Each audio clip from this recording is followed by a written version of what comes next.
bertakwalah sama Allah dalam berdagang dan selalulah menjadi pedagang yang baik, penuhilah takaran dan timbangan. Dia berkata, jangan mengembungkan daging-daging, ya, daging-daging maksudnya seperti kalau kita biasa daging apa gelonggongan ya, itu biasanya di Idul Adha di sini dilakukan di Indonesia ya. Jadi sengaja sapinya diminumkan banyak sehingga kelihatan gemuk dan kalau ditimbang jadi berat.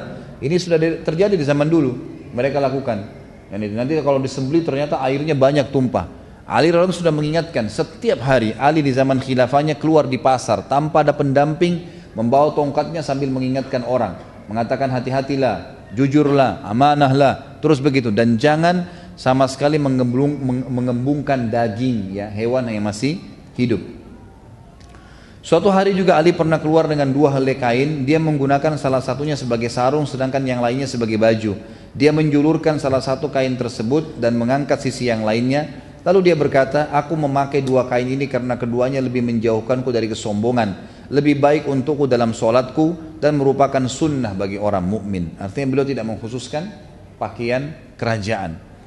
Umar bin Abdul Aziz yang terkenal seorang khalifah yang masyhur di Umayyah berkata, orang yang paling zuhud terhadap dunia adalah Ali bin Abi Thalib radhiyallahu anhu. Dan banyak sekali pendapat-pendapat ulama berhubungan dengan masalah ini. Kita masuk dalam itu kezuhudan, kita masuk ke masalah keadilan beliau radhiyallahu anhu. Ali bin Abi Thalib sangat adil di dalam kepemimpinannya. Di antara yang disebutkan keadilannya, Ali bin Abi Thalib berkata di atas mimbar di hari Jumat, wahai para pemimpin, sesungguhnya rakyat kalian mempunyai hak-hak mendapatkan hukum dengan adil dan mendapatkan pembagian yang sama rata. Tidak ada kebaikan yang paling Allah cintai melebihi kepemimpinan seorang pemimpin yang adil. Lalu kemudian beliau praktekin, turun dari mimbar, lalu beliau yang paling pertama datang ke Baitul Mal. Setiap ada masuk pendapatan dibagi kepada orang. Setiap kali ditemukan ada orang yang butuh bantuan di pasar, beliau membantunya. Dan beliau pernah naik ke atas mimbar sambil berkata di khutbah Jumat, wahai manusia, demi zat yang tidak ada ilah yang berhak disembah kecuali dia, aku tidak mengambil apapun dari harta kalian baik sedikit maupun banyak, nggak ada sama sekali, saya tidak akan ambil apa-apa dari kalian. Lalu dia mengeluarkan botol kecil, kalau kayak kita sekarang botol kecil biasa diisi minyak wangi, yang berisi minyak wangi dari lengan bajunya. Ali lalu berkata, botol kecil ini di khutbah Jumat diangkat khalifah, botol kecil ini adalah hadiah dari Dihgan. Dihgan ini istilah bagi orang di Persia yang biasa ngumpul-ngumpulin pajak apa segala, tapi orang non muslim gitu. Ini saya dikasih karena dianggap saya raja kalian, dikasih minyak wangi botol kecil ini. Lalu Ali mendatangi Baitul Mal, turun dari khutbah Jumat habis sholat, datangin Baitul Mal, lalu botol itu dikasih kepada penjaga Baitul Mal. Dia tidak ambil sama sekali, gitu kan? Jadi dia membuka transparansi walaupun botol minyak wangi yang kecil. Di sini kita bisa lihat bagaimana keadilan Ali radhiyallahu anhu. Seorang Yahudi masuk Islam di tangan Ali disebabkan karena keadilannya. Satu hari disebutkan dalam riwayat Ali sempat jalan-jalan di pemukiman orang Yahudi. Kemudian ditemukanlah di depan pintu rumah orang Yahudi itu ada baju yang sedang dijemur dan salah satunya adalah baju perang. Maka Ali pun mengetuk rumah Yahudi tersebut sambil berkata, wahai Yahudi, ini baju perangnya siapa?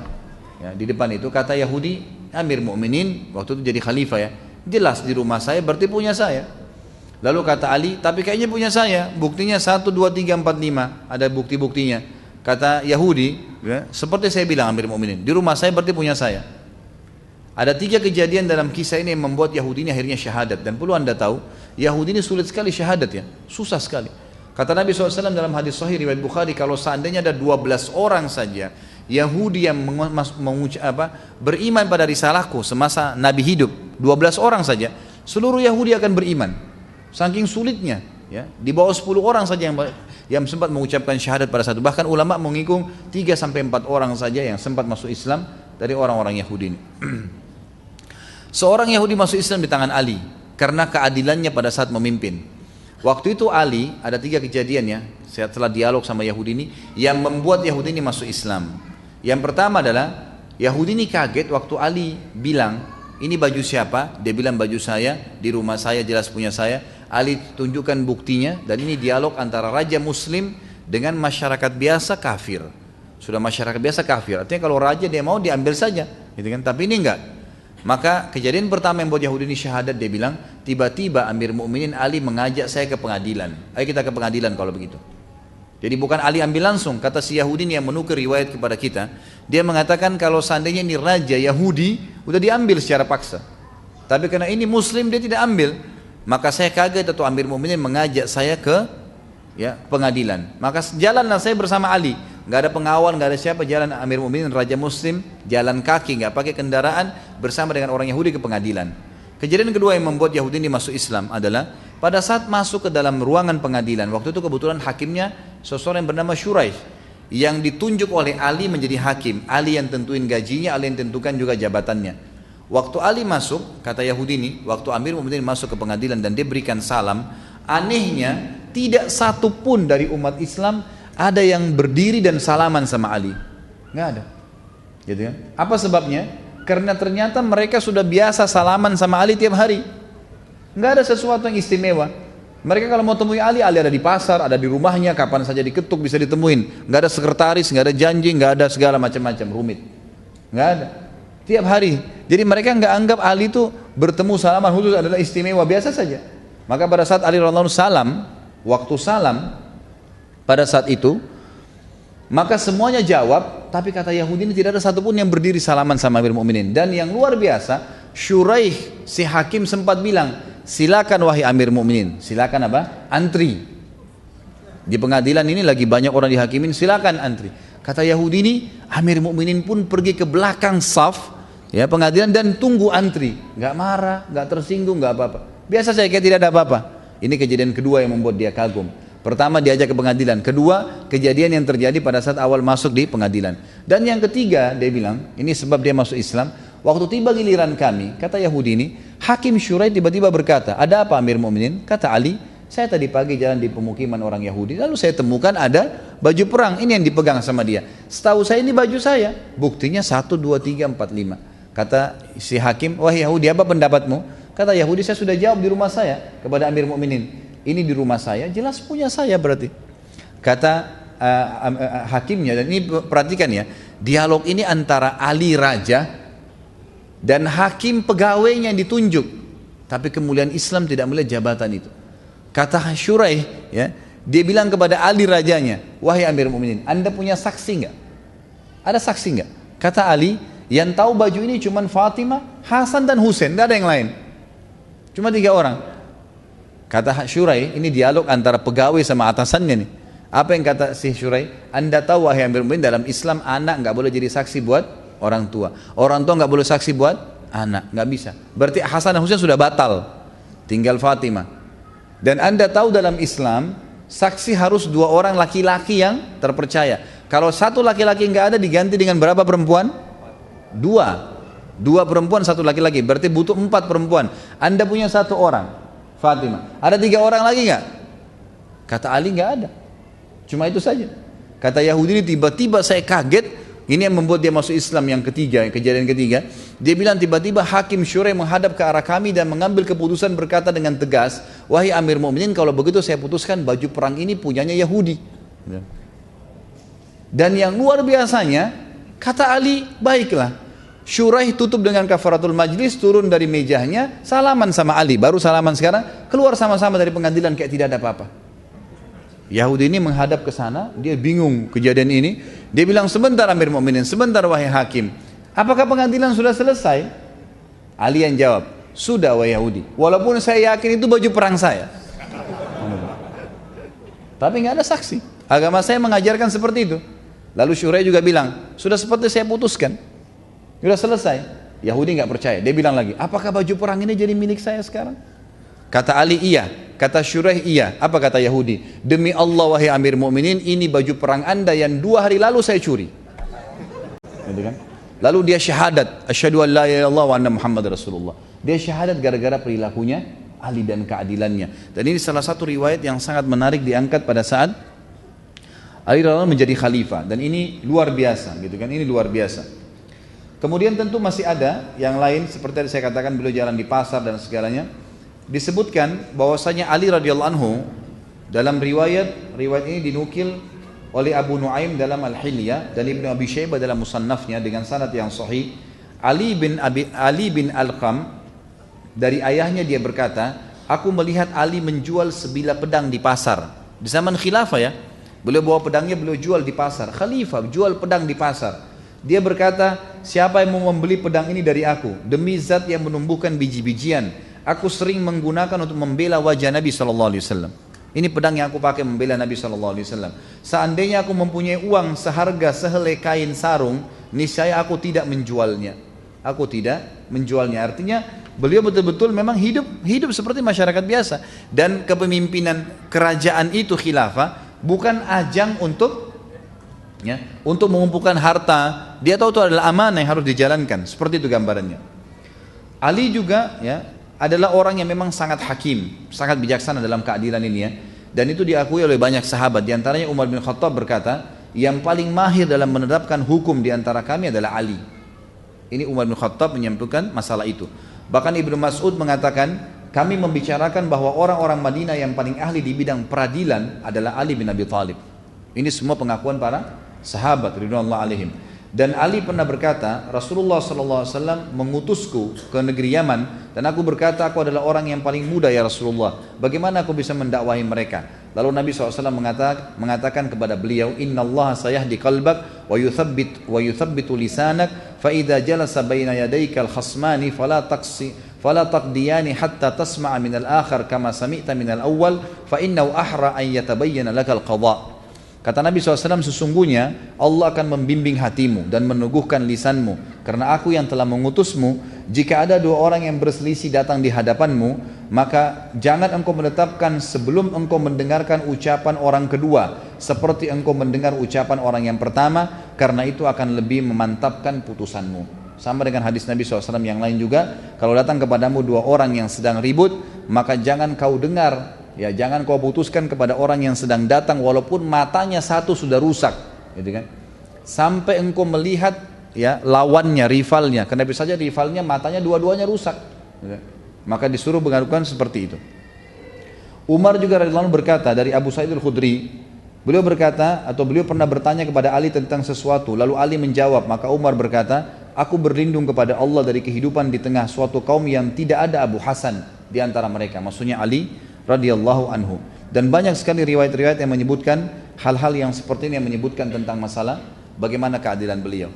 Kemudian kedermawan, beliau sangat dermawan dan murah hati radhiyallahu anhu. Disebutkan di dalam sebuah riwayat yang sahih, dan riwayat ini dinukil disebutkan dalam Ar-Riyadun An-Nadhirah oleh At-Tabari, dan ini juga dinukil riwayat dari para tabi'in dan dengan sanad yang sahih. Dikatakan Ali radhiyallahu anhu tidak wafat kecuali memiliki uang 100.000, Allahu alam dirham atau dinar pada saat wafat, tapi Ali memiliki utang 70.000. Lalu ditanyakanlah kepada anaknya Hasan, kenapa kok bisa utangnya sebesar itu? Harta sudah ada, tapi kenapa kok bisa waktu beliau meninggal kenapa kok bisa utangnya lebih mendekati hampir seluruh harta? Kata dinukil bahwasanya Ali radhiyallahu anhu semasa hidup sering kedatangan ipar-iparnya, kenalan-kenalannya, dan juga kerabat-kerabatnya. Maka beliau tidak pernah membiarkan mereka pergi kecuali sudah diberikan sesuatu. Artinya diberikan harta kepada mereka.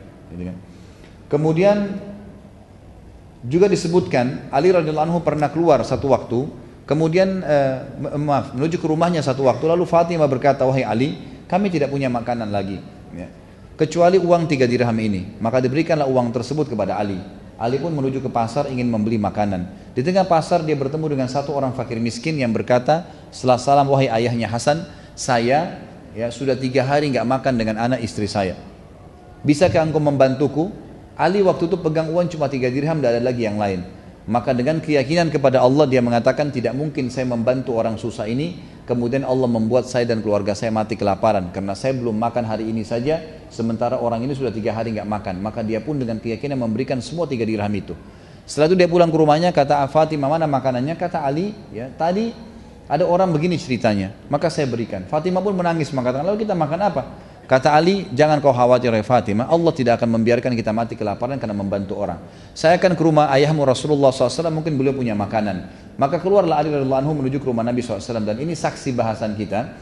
Pada saat itu bertemulah Ali dengan seorang Ansar yang membawa unta betina merah, dengan tangannya. Setelah memberikan salam kepada Ali, kemudian ngobrol-ngobrol, lalu dia berkata, wahai ayahnya Hasan, saya punya unta yang bagus, apa anda ingin beli? Waktu itu kebetulan unta yang seperti ini harganya di pasar standar cepat laku 40 dirham. Kata Ali, baiklah, tapi saya nggak ada duit. Kata orang itu, Anda boleh bayar kapan saja. Lalu kata Ali, berapa engkau mau jual? Dia bilang, saya jual 20 dirham. Udah bayarnya kapan saja ada uang, kemudian setengah harga pasar gitu kan. Lalu Ali pun mengambil. Baru saja jalan berapa langkah ingin ke rumah Nabi SAW, ada orang Ansar yang kedua datang, yang kenal orang Ansar pertama, lalu berkata kepada Ali setelah salam, wahai ayahnya Hasan, saya lihat kamu punya unta yang bagus, apa kau mau jual? Kata Ali, iya. Lalu orang itu berkata, berapa? Kata Ali, 40 dirham, harga standar pasar. Orang itu nggak nawar, nggak apa, langsung dikasih di tangannya. Kemudian Ali sempat mengejar pemilik unta yang pertama, dikasih 20 dirham uang untanya, lalu 20 dirham dibawa pulang ke rumahnya. Jadi di sini kita lihat bagaimana Ali radhiyallahu anhu sangat dermawan, ya, sangat dermawan yang luar biasa. Kemudian Ali radhiyallahu anhu juga disebutkan di sini, ya, memiliki kata-kata emas yang sering dijadikan sebagai rujukan, dan ini cukup banyak disebutkan, tapi saya akan sebutkan mungkin beberapanya, ya. Di antaranya adalah beliau berkata dan diajikan rujukan oleh para sahabat, oleh para tabi'in, an-nasu thalatha, fa'alimun rabbani wa muta'alimun ala sabilin najah wa hamajun ri'a'u atba'u kulla na'iq yamiluna ma'a kulli rihin. Lali diselimut itu. Tapi di sini penulis mengatakan bahwasanya ini kedudukan Ali radhiyallahu anhu di mata Nabi sallallahu alaihi wasallam, atau kelebihan Ali karena Ali, ya, berkorban untuk Nabi sallallahu alaihi wasallam. Kemudian kata para ulama, Ali karena berkorban di tempat tidur Nabi SAW, maka Nabi pun menghormati Ali dengan menikahkannya bersama Fatimah. Dan Fatimah radhiyallahu anha adalah, kita tahu, Al-Batul, yang sangat terkenal, punya julukan Al-Batul, adalah orang yang sangat dicintai oleh Nabi SAW. Sampai Nabi SAW bersabda, Fatimah bid'atun minni faman abghadaha abghadani. Fatimah bagian dariku, siapa yang membuatnya marah maka dia telah membuatku marah. Banyak orang-orang Syiah salah faham nih, dia kira ahli sunnah benci Fatimah radhiyallahu anha. Pemahaman lagi yang salah. Nah, dasarnya memang dari Abdullah bin Sabah nih, Yahudi mau ngacoin nih. Nggak ada ceritanya orang Islam ahli sunnah benci Ali, benci Fatimah radhiyallahu anhum ajma'in, gitu kan? Tidak ada, semua kita menghormatinya.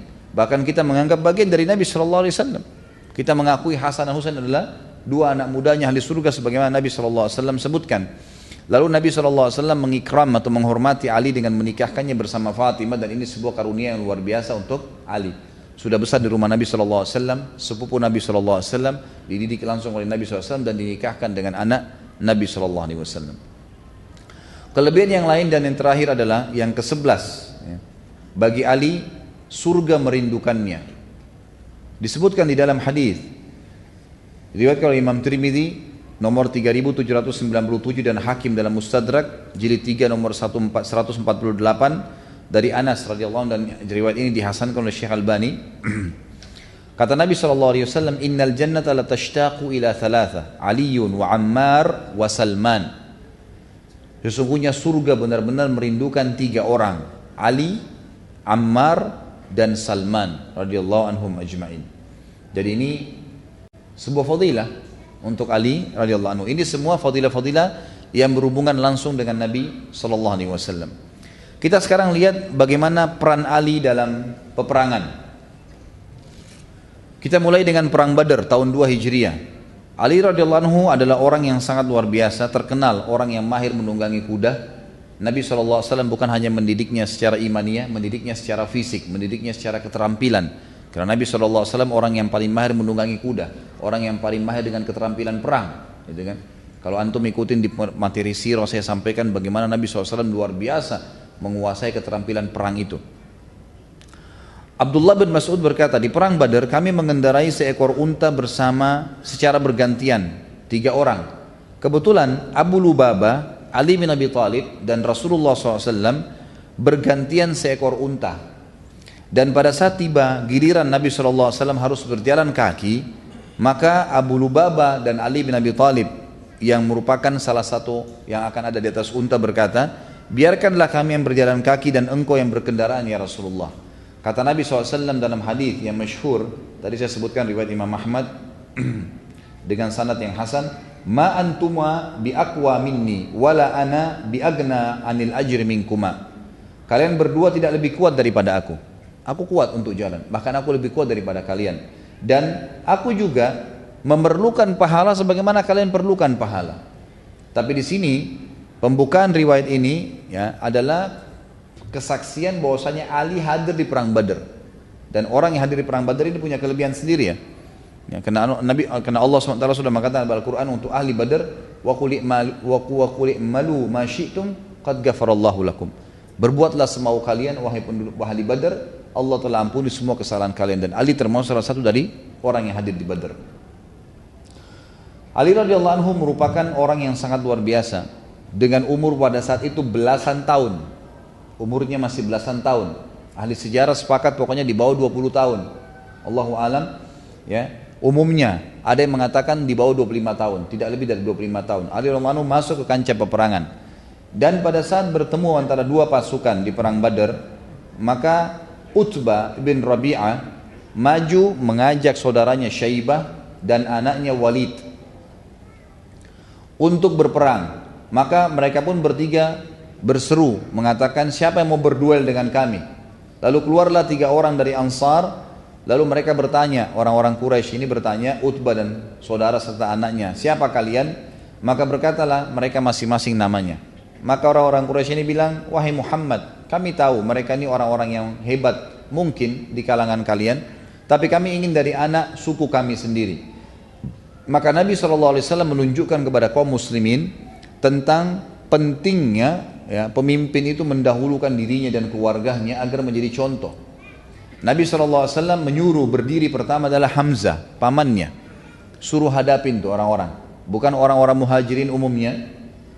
Kemudian berdiri wahai Ali, kata Nabi SAW. Ali disuruh berdiri. Dan yang ketiga berdirilah wahai Ubaidah bin Harith. Harith ini paman Nabi, jadi ini sepupu Nabi sendiri. Berdirilah 3 orang tersebut, kemudian mereka masing-masing menghadapi satu sama yang lainnya. Hamzah menghadapi Utbah dan Utbah berhasil dibunuh oleh Hamzah. Kemudian kata Ali dalam sebuah riwayat, aku menghadapi Syaibah dan aku berhasil mengalahkannya. Sedangkan Ubaidah menghadapi Walid. Semuanya ya berhasil dibunuh. Hamzah berhasil membunuh lawannya, Ali berhasil membunuh lawannya. Tapi Ubaidah dan Al-Walid mereka saling pukul satu sama yang lain sehingga akhirnya dua-duanya jatuh. Kemudian terbunuhlah akhirnya Al-Walid di tangan Hamzah radhiyallahu anhu ajma'in. Ringkas cerita adalah Ali bin Abi Thalib termasuk orang yang keluar berduel pada saat itu, keluar berduel. Dan orang yang ditampilkan dalam duel kalau di kancah peperangan itu pasti orang yang akan membawa nama harumnya pasukan. Kapan duel itu? Misalnya ada 1000 pasukan lawan 1000 pasukan. Kalau 2 orang maju, yang maju ini membawa nama baiknya yang 1000. Kapan dia berhasil menang? Mengangkat semangat yang 1000 ini, gitu kan? Maka yang duel bukan orang sembarang. Nabi SAW selain memilih sahabat, kerabatnya sendiri dari sahabatnya, juga memang memilih berarti orang-orang terpilih. Ini orang-orang yang luar biasa. Ya. Dan kita akan lihat nanti bagaimana memang keterampilan Ali radhiyallahu anhu dalam peperangan. Di antaranya juga adalah perang Khandaq. Di perang Khandaq ini, Khandaq itu dibuat parit yang sangat besar oleh Nabi SAW, dikenal dikenal juga dengan perang Ahzab. Surah Ahzab menceritakan masalah itu. Ada satu orang, saya tidak cerita perang Ahzabnya, tapi waktu itu parit sangat dalam, 7 meter ke dalam, 15 meter ke sana, itu kan lebarnya, sehingga tidak bisa dilompati oleh musuh. Ada satu orang Quraisy namanya Amr bin Abi Wud. Amr bin Abi Wud ini umurnya sudah 80 tahun. Tapi orangnya kuat, kekar. Dia satrianya orang Mekah. Nggak ada yang berani kalau sudah masuk di medan perang, pasukan Quraisy, musuh-musuh Quraisy kalau lihat ada Amr bin Abi Wud ini tidak ada yang berani datang. Pasti semuanya mundur, nggak berani melawan gitu. Karena orangnya luar biasa, kuat sekali secara fisik, gitu kan. Walaupun umurnya sudah 80 tahun. Dan subhanallah semua kuda-kuda Quraisy berusaha loncatin tadi parit, tidak ada yang berhasil. Kudanya Amr bin Abi Wud berhasil. 80 tahun umurnya, dia tunggangi kuda, dia bisa loncatin parit 15 meter. Itu bukan main-main itu. Berhasil loncat ke sana, kemudian dia tantang kaum muslimin. Dia bilang, kalau kalian jantan, jangan serang saya, jangan keroyokin, tapi saya ajak duel. Siapa yang berani keluar? Melihat kejadian tersebut, waktu itu umurnya 80 tahun. Ali di bawah 25 tahun, gitu kan. Ali berdiri mengatakan, saya Rasulullah hadapin dia. Kata Nabi SAW, jangan Ali, sebentar. Ternyata orang ini tidak diam, dia tantang lagi. Mana janji kalian, katanya kalau meninggal mati masuk surga. Ini saya sudah tantang, siapa yang berani duel dengan saya? Mendengar tantangan tersebut, Ali berdiri lagi, ya Rasulullah, izinkan saya melawan orang ini. Kata Nabi SAW, dia tenang hai Ali, tenang dulu, jangan dulu. Amr berucap lagi 3 kali, ternyata kalian penakut. Seorang laki-laki, dia sebutkan syair-syairnya, seorang laki-laki telah loncat dan kemudian menunjukkan keberaniannya. Ternyata satu melawan sekian banyak, tidak ada yang berani. Ali langsung berdiri mengatakan, ya Rasulullah, izinkan saya melawan orang ini. Kata Nabi SAW, dia Amr. Ini Amr bin Abi Wud terkenal, sangat kuat. Khawatir kamu kalahkan. Kata Ali, walaupun Amr ya Rasulullah, saya akan lawan. Baiklah. Kata Nabi SAW, baiklah kalau begitu. Lalu Nabi SAW memberikan kepadanya imamah dan Nabi SAW mendoakannya. Pada saat Ali pun menuju ke sana, langsung Ali, karena semua pakai baju perang ya, tertutup dengan besi, jadi tidak terlalu kelihatan wajahnya. Dan Amr ini umur 80 tahun, ini anak 20 tahun, tidak dikenal sama Amr. Kata Amr, siapa kamu? Hai ponakanku, dilihat masih muda. Langsung dia bilang, saya Ali. Kata dia, Ali bin Abdul Manaf. Jadi ada satu orang namanya Ali bin Abdul Manaf. Abdul Manaf ini kakek Nabi, artinya dia pikir orang tua juga. Kata Ali, bukan, Ali bin Abi Thalib. Abu Thalib saja dibandingkan dengan ini ya, masih lebih tua orang ini daripada Abu Thalib kalau Abu Thalibnya hidup. Maka kata orang tersebut, ada orang yang lebih kuat daripada kamu, kenapa kamu yang maju? Suruh orang-orang yang tua, yang kuat, yang sudah pengalaman. Kata Ali, wahai Amr, saya pernah dengar kamu berkata, kalaupun saya diajak beberapa pilihan dan pilihan itu menantangku, 3 pilihan dan itu menantangku, aku akan menjawabnya. Bukankah kau pernah berkata, hai Amr? Kata Amr, iya. Kata Ali, kalau begitu saya mengajak kamu ke 3 perkara. Kata Amr, apa itu? Kata dia, saya mengajak kamu bersyahadat, mengatakan la ilaha illallah wahdahu la syarika, tidak ada Tuhan yang berhak disembah kecuali Allah, dan Muhammadur Rasulullah. Kata Amr, kalau itu saya tidak mau. Saya sudah jauh-jauh datang kancah peperangan untuk memerangi Muhammad justru karena saya tidak mau mengucapkan kalimat itu. Baiklah, kata Ali, kalau yang kedua, saya menawarkan kamu untuk kamu balik ke negerimu, ke Mekah. Gitu. Jika Muhammad benar, kau tidak jadi perangin dan memang dia benar, sebenarnya namamu sendiri baik. Orang Quraisy sama-sama. Kalau dia salah, dia pendusta, kan itu yang sedang kamu ucapkan, kamu mendustakan dia. Tidak ada untungnya kau perangin dia. Kata Amr, ini juga tidak mungkin. Wanita-wanita Quraisy saja tidak ada yang ucapin, apalagi saya laki-laki. Kata Ali, kalau begitu saya tawarkan yang ketiga. Kata Amr, apa itu? Berduel. Perang, kita berdua. Lalu Amr tertawa sambil berkata, penunggang kuda Quraisy yang tersohor dan sudah berpengalaman dengan umur lebih dari 80 tahun, ya, ditantang oleh anak kecil yang baru lahir kemarin. Aku tidak pernah mengira bahwa seseorang dari bangsa Arab akan menakut-nakutiku dengan perkara yang ketiga ini. Lalu pada saat itu pun Amr berkata, pulanglah wahai keponakanku, jangan lawan saya gitu. Kata Ali, tapi saya tidak mau pulang dan saya akan membunuhmu.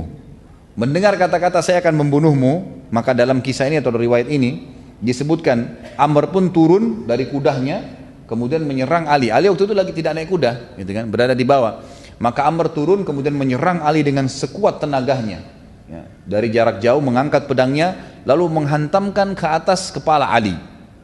Tiba-tiba dengan kekuatan penuh, dan Ali sempat menangkisnya dengan tameng. Saking kerasnya pukulan tersebut sampai membuat tameng Ali pecah, gitu kan. Tameng dari besi pecah, dan kemudian kepala Ali sempat terluka. Tetapi Ali radhiyallahu anhu memang sudah dilatih oleh Nabi SAW dengan keterampilan perang yang luar biasa. Maka dia pun tidak menunggu kesempatan, tidak menyia-nyiakan kesempatan pada saat pedang si Amr ini masih melengket di perisainya dan melukai kepalanya. Dia pun segera menebas leher Amr dan akhirnya menumpahkan darah dan Amr rubuh jatuh pada saat itu. Pada saat Amr pun terbunuh, maka seluruh muslimin bertakbir. Ada beberapa athar yang menyebutkan kepada kita bahwasanya Ali radhiyallahu anhu sempat menarik pedang dari bawah Karena waktu Ali ditangkis, dipukul kepalanya, Ali sempat terduduk. Maka Ali pun menarik pedang dari bawah di depan dia, dari mohon maaf kemaluan si Amr sampai ditarik ke atas gitu, sehingga terbelah gitu kan, tertarik sampai ke wajahnya. Ada riwayat lain juga menyebutkan, tapi riwayat yang diangkat di sini adalah dia menebas lehernya gitu kan. Pada saat itu riwayat yang lain adalah dia menghantamkan pedangnya di kepala Amr dan membalas ya, karena dipukul bagian kepala dia juga membalas kepalanya, dan saking kuatnya pukulan Ali sampai membuat pedang itu masuk ya dan membelah bagian kepala si Amr ini. Tapi yang kita ingin ambil pelajaran di sini adalah bagaimana keberanian Ali radhiyallahu anhu menghadapi seorang pejuang yang luar biasa, kesatria yang kuat, tidak sembarangan. Maka ini juga sebuah fadilah tersendiri, dan ini sebuah hal yang akhirnya membuat pasukan Quraisy tidak berani lagi untuk maju. Setelah keesokan atau ke malam harinya diantam oleh angin yang sangat besar yang menghancurkan pasukan mereka. Pada saat itu ada satu orang lagi yang sempat loncat bersama Amr dan berhasil juga, namanya Ikrimah bin Abi Jahal, sepupu Nabi SAW ya. Masih keluarga Nabi juga. Ikrimah anaknya Abu Jahal. Waktu melihat Amr yang kuat itu terbunuh, dia pun akhirnya lari dan tidak berani untuk berperang dengan kaum muslimin. Padahal waktu itu Ali sempat menunggu kalau Ikrimah mau berantem atau duel, maka dia pun akan menunggunya. Para ulama mengatakan kita bisa lihat bagaimana sebenarnya Ali radhiyallahu anhu terbentuk dengan umur yang masih muda dan keterampilan yang luar biasa dalam berperang, dan keyakinannya bahwasanya ini akan menghadiahkan mati syahid. Kata Umar bin Khattab radhiyallahu anhu kepada Ali, mengapa engkau tidak mengambil baju besinya? Padahal di kalangan orang-orang Arab tidak ada baju besi perang yang lebih baik daripada yang dia miliki. Baju perangnya paling bagus nih. Sulit sekali untuk dirusak gitu. Maka dia menjawab, Ali mengatakan, aku menebasnya dan dia menghadapkan auratnya kepadaku. Dan ini riwayat yang menjelaskan dia sempat menghantam bagian kemaluannya gitu kan. Maka auratnya pun kelihatan, maka aku tidak mau mengambilnya karena aku malu melihat kemaluannya gitu kan. Lalu orang-orang musyrik membayar jasadnya Amr kepada Nabi SAW dengan 10.000 dirham. Kemudian Nabi SAW berkata, dan ini riwayat semua saya ringkaskan, disebutkan oleh Ibnu Katsir dalam Al-Bidayah wan Nihayah. Kata Nabi SAW, idfa'u ilaihim jifata fa innahu khabithu al-jifah wa khabithu diyah. Kembalikan saja jasadnya kepada orang-orang musyrik itu dan kembalikan juga bayarannya, karena dia adalah seburuk-buruk jasad dan seburuk-buruk dia. Dia itu denda yang dibayar kalau orang meninggal dunia. Itu sekelumit cerita Ali perannya di perang Khaybar, di perang Khandaq. Sekarang kita masuk ke perang Khaybar. Di perang Khaybar juga Ali radhiyallahu anhu punya kesan, ya, punya peran yang luar biasa. Di antara hadis-hadis yang sudah masyhur, gitu kan, yang sahih, hadis-hadis ini diriwayatkan oleh Imam Bukhari di nomor 4210, Imam Muslim 2406. Nabi SAW setelah mengepung Khaybar selama 43 hari, lalu kemudian beliau berkata, besok saya akan memberikan bendera kepada seseorang yang mencintai Allah dan Rasulnya, dan Allah dan Rasulnya juga mencintainya. Kemudian kata Umar bin Khattab, saya tidak pernah menginginkan pemerintahan kecuali malam itu, karena memang ada predikat mencintai Allah dan Rasulnya, dan Allah dan Rasulnya mencintai dia. Maka semalam suntuk, tidak ada satupun sahabat yang tidur karena menginginkan kedudukan tersebut. Keesokan paginya Nabi SAW berkata, di mana Ali bin Abi Thalib, yang pada saat itu kebetulan dia sedang sakit mata. Maka kata Sahal, dia sedang sakit mata ya Rasulullah. Lalu Nabi SAW mengatakan, bawalah dia ke saya. Lalu Sahal membawanya kepada Nabi SAW. Lalu Nabi SAW meludahi mata Ali, kemudian sembuhlah sakit matanya. Lalu beliau bersabda kepada Ali, umfudh ala rizkika hatta tanzila bisahatihim thumma du'uhum ilal Islam wa akhbirhum bima yajibu alaihim min haqqillahi fi fa wallahi la an yahdiyakallahu bika rajulan wahidan khairun laka min an yakuna laka humurun ni'am. Majulah ke depan benteng mereka dengan tenang, jangan tunjukkan kepanikan. Kemudian pada saat engkau tiba di depan benteng mereka, tawarkanlah kepada mereka untuk masuk Islam. Katakan kepada mereka apa yang akan menjadi kewajiban mereka dan merupakan hak mereka di dalam Islam. Demi Allah, bila Allah memberikan petunjuk satu orang karena kamu penyebabnya, itu lebih baik daripada engkau mendapatkan unta yang merah. Saksi bahasan kita di sini adalah bagaimana ya, Nabi SAW memberikan bendera khusus kepada Ali radhiyallahu anhu. Dalam riwayat lain Abu Sa'id Al-Khudri menyebutkan, riwayat ini riwayatkan Imam Ahmad nomor hadis 16 dan dengan sanad yang hasan, Rasulullah SAW memegang panji di malam hari itu dan beliau menggoyangkannya, maksudnya mengintak, lalu menancapkan tongkatnya ke tanah. Beliau bersabda, siapa yang akan mengambil panji ini dan memberikan haknya, maka majulah seorang sahabat mengatakan, aku ya Rasulullah. Lalu kata Nabi SAW, mundurlah. Kemudian orang lain pun maju mengatakan, aku ya Rasulullah. Kata Nabi SAW, mundurlah. Kemudian Nabi SAW mengatakan, demi zat yang telah memuliakan wajah Muhammad, aku akan menyerahkannya kepada seorang laki-laki yang tidak akan pernah lari. Jadi ternyata ada satu ciri khasnya Ali radhiyallahu anhu ini. Beliau itu sangat yakin dengan kebenaran Allah dan Rasulnya, dan kalau maju di medan perang, memang yang beliau cari mati syahid, beliau tidak mau mundur, walaupun tinggal satu orang, tinggal beliau sendiri, beliau tidak mau mundur. Makanya Nabi SAW waktu bilang, demi zat yang telah memuliakan wajah Muhammad, aku akan menyerahkan kepada seorang laki-laki yang tidak akan pernah lari, bagaimanapun keadaannya. Kalau tinggal tangannya saja yang bisa bergerak, tetap dia pakai untuk berperang, gitu kan? Kalau seluruh anggota tubuhnya patah pun, tetap dia pakai untuk berperang. Maka dia mengatakan, wahai Ali, majulah dan terimalah panji ini. Lalu Ali pun bergerak maju sampai Allah membuka Khaybar, dan Ali datang membawa kurma-kurma serta daging-daging cincangnya. Riwayat ini menjelaskan juga kepada kita tentang fadilah Ali, hampir sama dengan tadi, bagaimana Ali radhiyallahu anhu diberikan bendera tersebut. Ada sedikit kisah yang menarik di perang Khaybar ini. Ada orang Yahudi yang sempat keluar, dua orang, yang bernama Marhab dan yang bernama Harith. Dua orang ini, mohon maaf, yang satu bernama Marhab dan yang satu bernama Amir. Dua orang ini disebutkan dalam riwayat tingginya 5 hasta. Kurang lebih kalau 5 hasta itu 5 meter kali. Nah, tingginya orang Yahudi ini 5 meter. Dua orang prajurit pilihannya Yahudi keluar. Dalam hadis ini dikatakan, dan ini bisa lihat diriwayatkan Imam Muslim nomor 1897 dari Salamah bin Aqwa radhiyallahu anhu tentang perang Khaybar.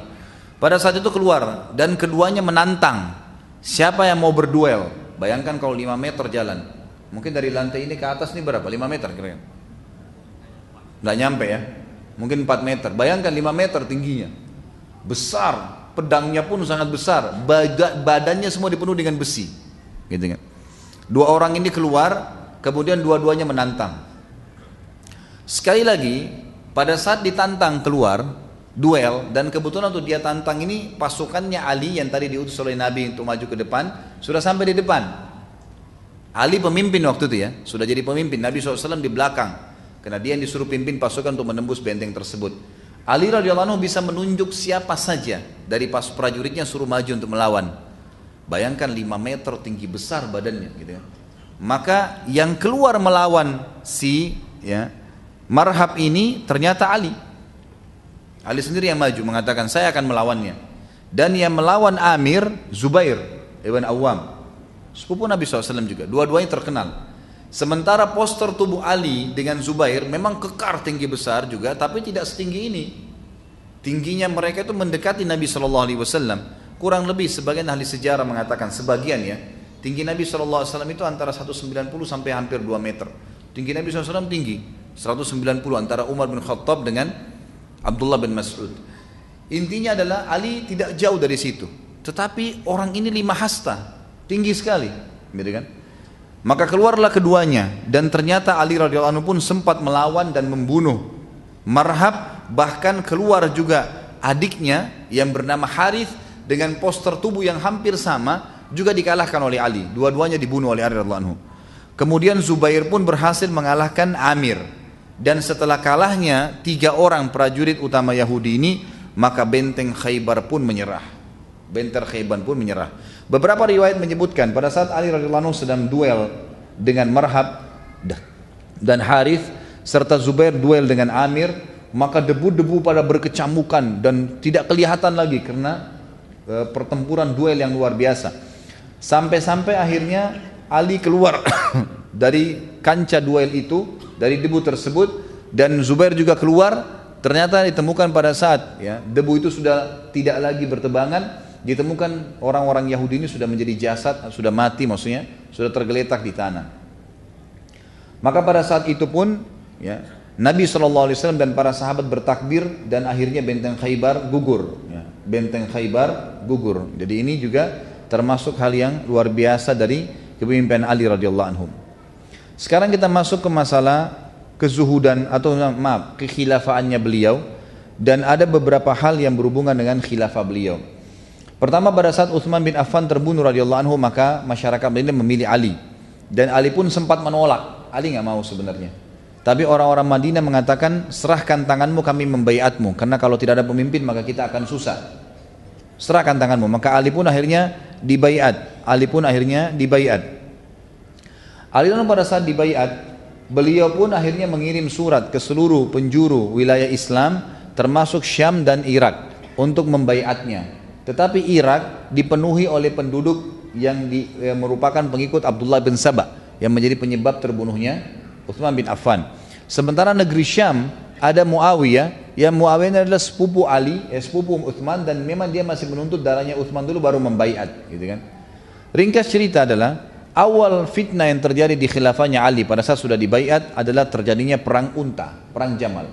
Perang Jamal ini terjadi di tahun 36, hari-hari pertama, ya, hari-hari pertama dibaiatnya Ali. Kisahnya adalah pada saat Utsman terbunuh, Aisyah radhiyallahu anha sedang berada di Mekah. Sedang umroh gitu. Lalu kemudian Zubair bin Awam yang tadi juga kita sebutkan kisahnya di dalam Khaybar yang melawan salah satu orang Yahudi tadi, Amir itu. Zubair dan Talha, dua sahabat yang masuk surga, dua-duanya membaiat Ali di Madinah. Kemudian dua-duanya keluar dari Mekah, dari Madinah menuju ke Mekah.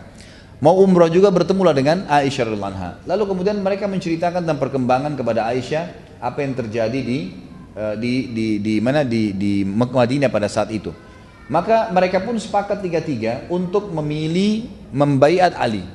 Ini riwayat yang sahih. Sebutkan oleh Imam Bukhari, sebutkan Imam Muslim, sebutkan oleh para ahli-ahli sejarah kita semua termasuk Ibnu Hisham menyebutkan. Maka pada saat itu datang kepada Aisyah radhiyallahu anha surat-surat dari orang-orang Irak. Dan orang-orang Irak yang menyurat ini adalah pengikutnya Abdullah bin Saba. Mereka tahu kalau seandainya Ali berhasil dibaiat oleh seluruh muslimin, maka secara otomatis mereka akan terbongkar kedoknya dan akan dihukum, dikisos. Dalam Islam yang membunuh dipenggal, apalagi membunuh raja gitu kan. Maka pada saat itu tibalah kepada Aisyah radhiyallahu anha, dan mereka tahu berita ada Zubair dan juga Talha, semuanya sahabat yang mulia dijamin masuk surga. Maka tibalah surat tersebut mengatakan, datanglah ke Irak dan kami akan mendukung Anda untuk meminta kepada Ali ya, darahnya Utsman. Padahal yang menyurat ini yang membunuh Utsman. Mereka bilang seperti itu. Keluarlah Aisyah radhiyallahu anha dengan Talha dan Zubair ke negeri Irak, ke kota Basra tepatnya. Tujuannya adalah untuk memenuhi panggilan tadi. Dan sempat dalam surat tersebut tertulis kalimat-kalimat yang mengatakan, kami penduduk Irak siap mendukung Anda, dan juga ya, agar umat ini tidak pecah. Maka harusnya cepat dibantu, ditolong. Seperti itulah bahasanya. Padahal sebenarnya mereka sedang melakukan sebuah strategi fitnah. Di waktu yang bersamaan, pengikut-pengikut Abdullah bin Saba ini menulis surat juga kepada Ali ke Madinah. Bahwasanya wahai Ali, keluarlah ke Irak karena Aisyah, Talha dan Zubair telah membentuk pasukan di Irak. Zaman dulu nggak ada media, nggak bisa, orang jaraknya jauh. Yang bisa dilakukan adalah berjaga-jaga. Maka Ali pun menyiapkan pasukan berjaga-jaga, sementara Aisyah, Talha sama Zubair tidak ngerti apa-apa sama sekali. Datang ke sana, ternyata orang-orang Irak ini di sana sudah mereka buat gemuruh sekian berita bahwasanya Aisyah ini Ummul Mukminin akan diserang oleh Ali. Mereka memang tadinya tidak suka sama Ali, gitu kan? Pengikut Abdullah bin Saba yang membentuk pemahaman Syiah ini yang banyak orang bilang mendukung Ali, mereka dalam sejarah terbukti tidak suka sama Ali. Mereka benci sama Ali karena mereka membunuh Utsman, mereka takut dihukum, dikisos gitu. Ternyata di Irak mereka sudah buat berita agar orang-orang awam yang tidak sepaham dengan mereka mau membela, mau membentuk pasukan, mereka bilang Aisyah Ummul Mukminin sedang datang, gitu kan, ke sini dan sama Talha sama Zubair, dan mereka akan diserang oleh Ali. Kira-kira apa yang terjadi? Orang-orang Irak yang memang tidak paham apa-apa, tidak ada hubungannya sama pengikut Abdullah bin Sabah ini, ikut-ikutan siapin pasukan nih, karena niatnya mau membela siapa? Aisyah, gitu kan. Disiapkanlah seekor unta, makanya dikenal dengan Ma'rakatul Jamal, peperangan Jamal, karena memang Aisyah di atas unta. Waktu tiba Aisyah radhiyallahu anha, Talha dan Zubair di Irak, tiba-tiba melihat sudah ada pasukan ramai. Ada apa nih? Oh, Ali mau nyerang dari Madinah. Aisyah sama Talha sama Zubair ini bingung. Ada apa kok Ali mau nyerang? Apa sebabnya? Apa kesalahan kalian? Ya mau menyerang kalian, wahai Aisyah, Talha, Zubair, karena kalian dianggap tidak mau membaiat. Kata Aisyah sama Talha dan Zubair, siapa yang bilang tidak mau dibaiat? Jelas-jelas saya mau dibaiat. Kami membaiat Ali kok. Pokoknya ringkasnya berjaga-jaga. Aisyah dinaikkan ke unta tersebut, Talha dan Zubair juga diberdirikan di atas kuda. Baiklah, kita tidak buat apa-apa kok, tidak nyerang Madinah, tunggu di sini gitu. Sebelum itu ada sebuah wilayah namanya Hauhab. Hauhab ini sebuah wilayah antara Mekah ke Irak, ya. Pernah Nabi SAW bersabda dalam hadis sahih kepada istri-istri yang lagi duduk, kata Nabi SAW, nanti akan ada seseorang di antara kalian yang akan masuk ke wilayah Hauhab. Hauhab ini dan dia akan dikerumuni oleh anjing yang bergonggong di kiri kanannya. Maka itu adalah fitnah buat dia, fitnah buat dia. Aisyah radhiyallahu waktu sempat istirahat di wilayah Hauhab ini, sempat malam hari di sekitar kemahnya dikerumuni oleh anjing yang menggonggong. Kata Aisyah radhiyallahu ini wilayah apa? Kata mereka Hauhab. Kalau begitu saya yang telah masuk sabda Nabi SAW, saya ingin balik ke Madinah. Kata Talha sama Zubair, Anda kan tidak mau buat apa-apa, kita bukan mau berperang, ini bukan fitnah, malah kita mau redam fitnah. Terus saja mereka berdua meredamkan Aisyah sampai akhirnya Aisyah pergi ke sana. Ringkas cerita, naiklah ke atas unta. Waktu Ali dengan pasukannya tiba di Irak, melihat di sana sudah ada pasukan dan Aisyah di atas unta, Talha sama Zubair di atas kuda, berarti benar nih informasi dari surat. Kalau mereka mau berperang melawan Ali, padahal ini fitnah, direkayasa keadaan. Dan ini kita harus ambil pelajaran dari kisah seperti ini, bahwasanya ada orang-orang di tengah umat Islam yang mau memerangi kaum muslimin. Dan di Indonesia ini semoga Allah berikan hidayah, banyak tuh. Namanya nama-nama Islam tapi bencinya sama Islam luar biasa. Begitu diingatkan jangan sakiti orang Islam. Ini Indonesia Pak. Maksudnya apa Indonesia? Gak ada hubungannya sama Islam. Padahal yang bicara namanya Muhammad, namanya Ahmad, namanya Abdullah, namanya kakeknya siapa? Ajib ini, luar biasa gitu. Benci dengan Islam. Terjadi di tengah-tengah umat Islam seperti inilah. Waktu itu Aisyah karena sempat memimpin dan berkata, saya ingin berbicara dengan Ali. Maka bertemulah antara Ali dengan sahabat-sahabat ini. Ternyata nggak ada apa-apa. Terbongkar waktu itu kedoknya. Ternyata bukan nih. Untung tidak langsung saling serang. Maka Aisyah, Ali, Talha, Zubair sepakat tidak ada peperangan kalau gitu. Kami keluar dari Mekah, kami tidak tahu apa-apa. Ali pun mengatakan saya keluar karena saya dapat surat ini suratnya nih. Katanya kalian bersiap-siap untuk memerangi saya. Kata mereka tidak pernah. Mana pernah kami mau perangi anda? Kami akui anda, gitu kan? Baik, selesai sepakat. Malam waktu itu sudah malam kita sepakat bubar nih, nggak usah ada peperangan, bubar. Orang-orang ini sudah tahu tidak jadi fitnah. Maka keesokan paginya disebutkan dalam semua riwayat tadi saya katakan, ahli-ahli sejarah di sunnah termasuk cukup dalam riwayat Bukhari disebutkan. Maka mereka pun menyerang pasukan Ali, sekelompok mereka, dan sekelompok lagi menyerang pasukannya Aisyah. Waktu mereka bangun tidur, mereka mengira satu sama lain saling fitnah, karena mereka sambil teriak, gitu kan, sambil kesannya memang dari arah pasukannya Ali, dan ini dua pasukan besar, mereka istirahat, gitu kan. Maka sudah malam, besok mau bubar nih. Subhanallah, subuh-subuh ya saling terjadi keributan tadi kan. Kita tahu kalau saya lagi jalan misalnya dengan 10 orang anak-anak atau misalnya orang-orang anak-anak muda, kemudian ada 10 orang lagi sana jalan, satu orang saja mencaci maki di sana. Ini ribut, berantem. Saya bisa berhentikan berantemnya? 10 orang, nggak bisa saya berhentiin. Kalau sudah mulai berlempar-lemparan batu pasti berantem tuh, udah susah. Mau diberhentiin bagaimana? Bagaimana kalau pasukan? Dan pada saat itu disebutkan dalam buku-buku sejarah, pasukan Ali keluar dari Madinah jumlahnya 10.000 orang. Bukan jumlah yang kecil. Pasukan yang terbentuk yang mengelilingi Aisyah 6.000 orang. Pasukan yang besar, bukan pasukan yang kecil. Bukan 10-20 orang yang bisa diredam. terjadilah pertempuran pada saat itu. Waktu dari pertempuran sempat Ali radhiyallahu anhu meredam. Ali tidak pernah memukul satupun dari kaum muslimin. Muhammad bin Hanafiyah anak Ali yang memegang panji peperangan waktu itu mengatakan, saya bingung, di sana takbir, di sini takbir. Yang mana ini? Yang mana yang benar? Malam hari di sana mengaji, di sini mengaji. Karena perperangan terjadi 3 hari. Maaf, terjadi dari pagi sampai malam. Malam harinya mereka di sana mengaji, di sini mengaji. Yang mana benar nih? Kata Muhammad bin Hanafiyah, semenjak kejadian perang unta ini, saya tidak pernah lagi mau angkat pedang saya. Saya patahkan kalau berhadapan dengan muslim, tidak mau lagi. Karena banyaknya korban pada saat itu. Dan subhanallah, pasukan-pasukan pengikut Abdullah bin Sabah ini, mereka memang kan yang memang mengatur peperangan itu. Jadi di kancah peperangan itu mereka bermain. Jadi mereka sudah atur. Nanti ada yang lempar, sengaja lihat kalau ada misalnya ada sahabat seperti nanti terbunuhnya Zubair, ya. Talha ini terbunuh karena kasus dibunuh oleh mereka. Mereka lihat ternyata di kancah peperangan Talha sama Zubair nggak mau memukul pasukannya Ali. Nggak satu pun, karena ini orang Madinah, mereka kenal. Mereka pun orang Madinah, nggak ada yang berani mukul Talha sama Zubair. Maka Talha sama Zubair dibunuh oleh mereka, gitu kan? Kemudian mereka berusaha juga menyerang Ali. Tujuannya mau membunuh Ali. Perhatikan ya, yang mau membunuh Ali pengikutnya Abdullah bin Sabah, pendiri Syiah nih. Itu mau membunuh Ali. Jadi kalau sekarang mereka mengatakan mereka bela Ali, ini bentrok sekali dengan sejarah, nggak ketemu, gitu kan? Seperti itu gambarannya. Sampai akhirnya korban sudah banyak, Talha dan Zubair pun terbunuh radhiyallahu anhum ajmain. Maka Ali pun mengambil keputusan dengan suara yang keras, keputusan mutlak, tidak ada penyerangan lagi, berhenti semua. Waktu berhenti peperangan tersebut, maka Ali radhiyallahu anhu sempat mendatangi jenazahnya Talha dan berkata, coba seandainya saya sudah meninggal dari 20 tahun lalu wahai Talha. Ini sesuatu kejadian yang luar biasa gitu kan.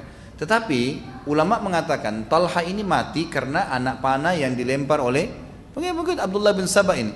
Jadi orang-orang yang membuat fitnah, maka dihitung dia mati syahid dan kena hadis Nabi SAW tadi yang sudah kita sebutkan waktu naik di gua bukit Jabal Nur yang ada gua Hira yang sempat goncang dan ada Talha di situ.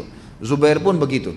Dan Nabi SAW pernah bersabda kepada Ali, wahai Ali, nanti akan datang kejadian antara kau dengan Aisyah. Maka kata Ali radhiyallahu anhu dalam hadis sahih ini, ya Rasulullah, kalau begitu saya binasa.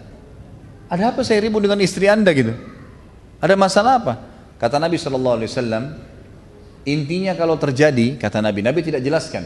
Kalau terjadi, maka kembalikanlah dia ke rumahnya di Madinah. Itu saja sabda Nabi SAW. Nah waktu itu Ali mengetahui, lalu Ali radhiyallahu anhu membawa pulang Aisyah ke rumahnya, dan semua ahli sunnah sepakat mengatakan semua sahabat mulai semenjak itu berhenti satu sama yang lain untuk saling mendengar berita dari selain mereka. Itu yang pertama. Jadi selain sahabat mereka tidak terima beritanya. Kemudian yang kedua, mereka juga ya saling menyesal kejadian yang terjadi tersebut dan menganggap ini fitnah yang terjadi di tengah-tengah kaum muslimin. Itu yang terjadi. Baik, itulah perang unta. Dan pada saat perang unta ini selesai, gitu kan, ternyata pengikut Abdullah bin Sabah tadi mereka keluar dari kancah peperangan dan mereka membuat fitnah yang sama yang tadi saya bilang di Siffin. Mereka nyurat lagi ke Muawiyah di Syam, karena ada dua kubu kan, penduduk Madinah itu dukungannya Aisyah, Talha dan Zubair yang dianggap bisa ditarik. Kemudian ada Muawiyah, mereka nyurat ke Muawiyah bahwasanya Ali keluar dengan pasukannya dari Madinah dan sudah memerangi Aisyah dan Talha dan Zubair. Talha dan Zubair mati di kancah peperangan, dikalahkan. Sebentar lagi Ali akan menuju ke negeri Syam, persiapkan dirimu. Muawiyah ini nggak ngerti apa-apa, terima surat, kemudian lihat surat dari negeri Irak, lalu kemudian mereka berjaga-jaga saja. Ali pun diberikan berita, disebarkan berita dan sampai ke telinga Ali, kalau Muawiyah juga keluar dengan pasukannya, ketemulah ke negeri Syam dan terjadi perang Siffin yang sudah kita jelaskan. Jadi dua kejadian besar nih, dua kejadian besar dalam khilafahnya Ali radhiyallahu anhu dan dua-duanya fitnah, dan akhirnya alhamdulillah selesai dengan sahabat ini saling memaafkan satu sama yang lain, sebagaimana Ali berkata, sesungguhnya aku, Talha, Zubair, karena Talha dan Zubair yang terbunuh ya, akan bertemu dan akan saling memaafkan di mahkamah Allah pada hari kiamat. Kita masuk sekarang ke masalah khilafah Rashidah, bagaimana Ali memimpin ya. Terlepas daripada fitnah tadi, bagaimana beliau memimpin dengan luar biasa. Di antara hal yang mendasar yang harus difahamin adalah Ali ini orang yang sangat zuhud. Zuhud dalam arti kata dia mendahulukan akhirat dari dunia. Di antara riwayatnya adalah beliau selalu setiap malam sholat malam, tidak pernah ketinggalan tahajud. Pada saat orang sedang tidur, dia selalu berada di mihrabnya, dan dia sering kali meneteskan air mata yang tidak berhenti, dan sering kali keluar dari mulutnya kalimat yang didengar oleh orang-orang di sekitar rumahnya. Ya dunia, ilayya ta'arratti am ilayya tashawwaqti. Hayhata gurri gairi qad abantuki talaqtuki thalathan la raj'ata fiha.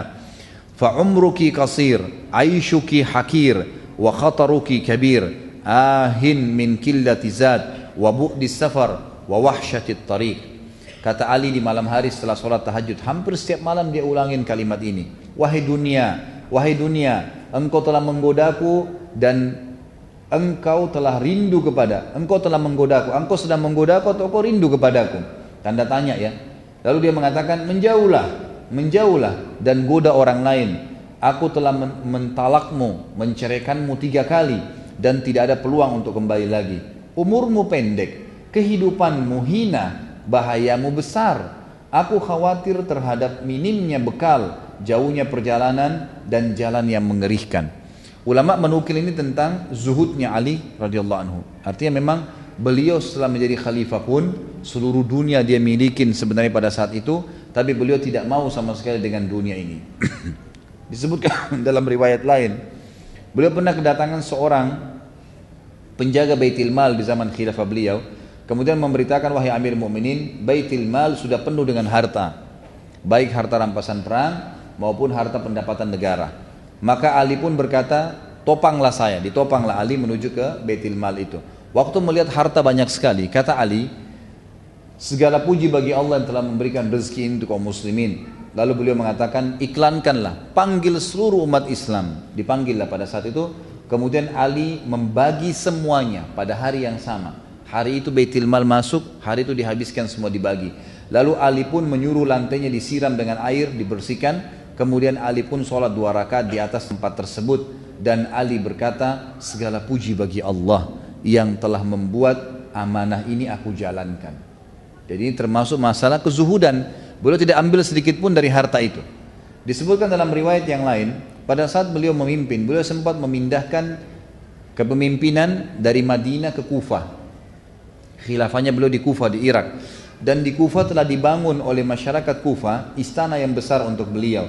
Pada saat beliau melihat istana tersebut dengan singgasananya, Ali cuma disuruh masuk untuk jadi raja saja di situ, gitu kan. Maka Ali pun berkata pada saat itu, istana kesombongan, aku tidak akan pernah tinggal di tempat seperti ini. Lalu Ali lari seperti dikejar oleh hewan buas dari istana itu maksudnya. Jadi Ali nggak mau, dia tetap tinggal di rumahnya saja. Ali radhiyallahu anhu dikatakan juga bentuk kezuhudannya adalah beliau menggunakan jubah yang dibeli di pasar dengan harga 3 dirham. Dia mengendarai keledai dan dia berkata, biarkanlah aku menghinakan dunia ini dan jangan gantikan aku dengan yang lainnya. Imam Ahmad bin Hanbal berkata, khilafah tidak bisa berimbang dengan Ali. Sebaliknya, Ali juga tidak bisa berimbang dengan khilafah. Artinya Ali terlalu mulia untuk menjadi seorang khalifah. Kalau ada tingkatan di atas khalifah, maka tentu dia lebih pantas. Sufyanus Tsauri rahimahullah berkata, Ali tidak membangun sebuah bata, tidak pula kayu di atas sebuah bata, sekalipun biji-bijiannya didatangkan dari Madinah dalam sebuah kantong. Artinya Ali tidak pernah bangun rumah selain rumah yang dia miliki dari tanah liat, tidak pernah dari kayu ataupun dari batu, tidak pernah. Dan beliau tidak pernah minta pesan secara khusus, bolong datangkan dari Madinah biji-bijian ini, kurma ini, saya pengen makan, tidak pernah. Apa yang ada tuh dimakan sama dia. Juga disebutkan yang lain, Ali berkeliling di pasar-pasar sambil membawa tongkat, dan dia selalu berkata kepada orang-orang yang dilewatin, bertakwalah sama Allah dalam berdagang dan selalulah menjadi pedagang yang baik. Penuhilah takaran dan timbangan. Dia berkata, jangan mengembungkan daging-daging. Ya, daging-daging, maksudnya seperti kalau kita biasa daging gelonggongan ya. Ya. Itu biasanya di Idul Adha di sini dilakukan di Indonesia ya. Jadi sengaja sapinya diminumkan banyak sehingga kelihatan gemuk dan kalau ditimbang jadi berat. Ini sudah terjadi di zaman dulu. Mereka lakukan. Nanti kalau disembelih ternyata airnya banyak tumpah. Ali radhiyallahu anhu sudah mengingatkan setiap hari. Ali di zaman khilafahnya keluar di pasar tanpa ada pendamping, membawa tongkatnya sambil mengingatkan orang, mengatakan hati-hatilah, jujurlah, amanahlah, terus begitu, dan jangan sama sekali mengembungkan daging ya hewan yang masih hidup. Suatu hari juga Ali pernah keluar dengan 2 helai kain. Dia menggunakan salah satunya sebagai sarung sedangkan yang lainnya sebagai baju. Dia menjulurkan salah satu kain tersebut dan mengangkat sisi yang lainnya. Lalu dia berkata, aku memakai 2 kain ini karena keduanya lebih menjauhkanku dari kesombongan, lebih baik untukku dalam sholatku, dan merupakan sunnah bagi orang mukmin. Artinya beliau tidak mengkhususkan pakaian kerajaan. Umar bin Abdul Aziz yang terkenal seorang khalifah yang masyhur di Umayyah berkata, orang yang paling zuhud terhadap dunia adalah Ali bin Abi Thalib radhiyallahu anhu. Dan banyak sekali pendapat-pendapat ulama berhubungan dengan masalah ini. Kita masuk dalam itu kezuhudan, kita masuk ke masalah keadilan beliau radhiyallahu anhu. Ali bin Abi Thalib sangat adil di dalam kepemimpinannya. Di antara yang disebutkan keadilannya, Ali bin Abi Thalib berkata di atas mimbar di hari Jumat, wahai para pemimpin, sesungguhnya rakyat kalian mempunyai hak-hak, mendapatkan hukum dengan adil dan mendapatkan pembagian yang sama rata. Tidak ada kebaikan yang paling Allah cintai melebihi kepemimpinan seorang pemimpin yang adil. Lalu kemudian beliau praktekin, turun dari mimbar, lalu beliau yang paling pertama datang ke Baitul Mal. Setiap ada masuk pendapatan dibagi kepada orang. Setiap kali ditemukan ada orang yang butuh bantuan di pasar, beliau membantunya. Dan beliau pernah naik ke atas mimbar sambil berkata di khutbah Jumat, wahai manusia, demi zat yang tidak ada ilah yang berhak disembah kecuali dia, aku tidak mengambil apapun dari harta kalian, baik sedikit maupun banyak, nggak ada. Sama sekali saya tidak akan ambil apa-apa dari kalian. Lalu dia mengeluarkan botol kecil, kalau kayak kita sekarang botol kecil biasa diisi minyak wangi, yang berisi minyak wangi dari lengan bajunya. Ali lalu berkata, botol kecil ini di khutbah Jumat diangkat, khalifah, botol kecil ini adalah hadiah dari Dihgan. Dihgan ini istilah bagi orang di Persia yang biasa ngumpul-ngumpulin pajak apa segala, tapi orang non muslim gitu. Ini saya dikasih karena dianggap saya raja kalian, dikasih minyak wangi botol kecil ini. Lalu Ali mendatangi Baitul Mal, turun dari khutbah Jumat habis sholat, datangin Baitul Mal, lalu botol itu dikasih kepada penjaga Baitul Mal. Dia tidak ambil sama sekali, gitu kan? Jadi dia membuka transparansi walaupun botol minyak wangi yang kecil. Di sini kita bisa lihat bagaimana keadilan Ali radhiyallahu anhu. Seorang Yahudi masuk Islam di tangan Ali disebabkan karena keadilannya. Satu hari disebutkan dalam riwayat Ali sempat jalan-jalan di pemukiman orang Yahudi. Kemudian ditemukanlah di depan pintu rumah orang Yahudi itu ada baju yang sedang dijemur dan salah satunya adalah baju perang. Maka Ali pun mengetuk rumah Yahudi tersebut sambil berkata, wahai Yahudi, ini baju perangnya siapa? Ya, di depan itu kata Yahudi, Amir Mukminin, waktu itu jadi khalifah ya, jelas di rumah saya berarti punya saya. Lalu kata Ali, tapi kayaknya punya saya, buktinya 1, 2, 3, 4, 5, ada bukti-buktinya. Kata Yahudi, ya, seperti saya bilang Amir Mukminin, di rumah saya berarti punya saya. Ada 3 kejadian dalam kisah ini yang membuat Yahudi ini akhirnya syahadat. Dan perlu anda tahu, Yahudi ini sulit sekali syahadat ya, susah sekali. Kata Nabi SAW dalam hadis sahih riwayat Bukhari, kalau seandainya ada 12 orang saja Yahudi yang beriman pada risalahku semasa Nabi hidup, 12 orang saja, seluruh Yahudi akan beriman. Saking sulitnya, ya, di bawah 10 orang saja yang sempat mengucapkan syahadat pada satu. Bahkan ulama menghitung 3-4 orang saja yang sempat masuk Islam dari orang-orang Yahudi ini.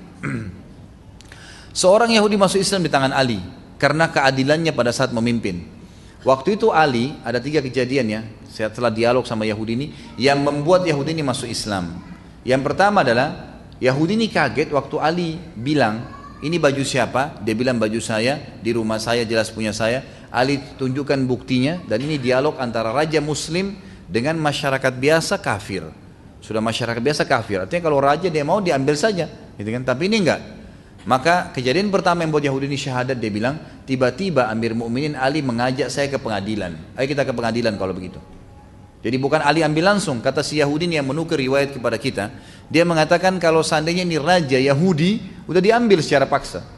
Tapi karena ini Muslim dia tidak ambil. Maka saya kaget atau Amir Mukminin mengajak saya ke pengadilan. Maka jalanlah saya bersama Ali. Nggak ada pengawal, nggak ada siapa, jalan Amir Mukminin raja muslim, jalan kaki, nggak pakai kendaraan, bersama dengan orang Yahudi ke pengadilan. Kejadian kedua yang membuat Yahudi ini masuk Islam adalah pada saat masuk ke dalam ruangan pengadilan, waktu itu kebetulan hakimnya seseorang yang bernama Shuraih. yang ditunjuk oleh Ali menjadi hakim. Ali yang tentuin gajinya, Ali yang tentukan juga jabatannya.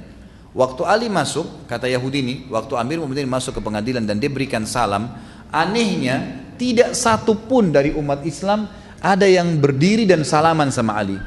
Nggak ada. Gitu kan? Apa sebabnya? Karena ternyata mereka sudah biasa salaman sama Ali tiap hari.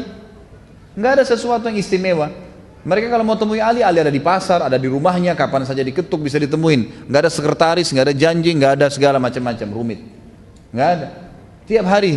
Jadi mereka nggak anggap Ali itu bertemu salaman khusus adalah istimewa, biasa saja. Maka pada saat Ali radhiyallahu anhu salam, waktu salam pada saat itu, maka semuanya jawab, tapi kata Yahudi ini tidak ada satupun yang berdiri salaman sama Amir Mu'minin. Dan yang luar biasa, Syuraih si hakim sempat bilang, silakan wahai Amir Mu'minin, silakan apa? Antri. Di pengadilan ini lagi banyak orang dihakimin, silakan antri. Kata Yahudi ini, Amir Mu'minin pun pergi ke belakang saf, ya pengadilan dan tunggu antri. Nggak marah, nggak tersinggung, nggak apa-apa. Biasa saja kayak tidak ada apa-apa. Ini kejadian kedua yang membuat dia kagum.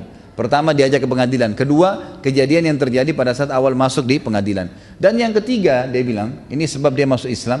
Waktu tiba giliran kami, kata Yahudi ini, Hakim Syuraih tiba-tiba berkata, ada apa Amir Mu'minin? Kata Ali, saya tadi pagi jalan di pemukiman orang Yahudi, lalu saya temukan ada baju perang, ini yang dipegang sama dia. Setahu saya ini baju saya, buktinya 1, 2, 3, 4, 5. Kata si Hakim, wahai Yahudi apa pendapatmu? Kata Yahudi, saya sudah jawab di rumah saya kepada Amir Mu'minin. Ini di rumah saya, jelas punya saya berarti. Kata hakimnya, dan ini perhatikan ya, dialog ini antara Ali Raja dan hakim pegawainya yang ditunjuk. Tapi kemuliaan Islam tidak melihat jabatan itu. Kata Syuraih, ya, dia bilang kepada Ali Rajanya, wahai Amir Mu'minin, Anda punya saksi enggak? Ada saksi enggak? Kata Ali, yang tahu baju ini cuma Fatimah, Hasan dan Husain, tidak ada yang lain. Cuma 3 orang. Kata Syuraih, ini dialog antara pegawai sama atasannya nih. Apa yang kata si Syuraih? Anda tahu wahai Amir Mu'minin, dalam Islam anak nggak boleh jadi saksi buat orang tua. Orang tua nggak boleh saksi buat anak, nggak bisa. Berarti Hasan dan Husain sudah batal, tinggal Fatimah.